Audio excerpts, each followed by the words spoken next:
So கலியுகத்தில் பகவான் கிருஷ்ணர் நாம ரூபமாக அவதரித்து நம்முள் இருக்கும் துஷ்டத்தனத்தை, நம்முள் இருக்கும் தீய விஷயங்களை அழிக்கிறார். பகவான் கிருஷ்ணர் இந்த கலியுகத்தில் ஆயுதத்தை ஏந்தவில்லை. அவர் நல்ல உபதேசங்களை கொடுக்கிறார்.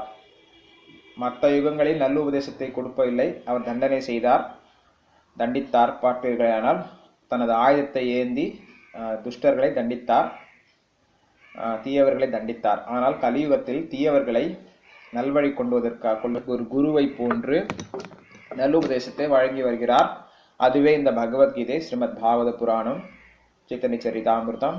மற்றும் அவரே பக்தராக அவதரித்து ஹரிநாம சங்கீர்த்தன இயக்கத்தை தொடங்கி வைத்தார்.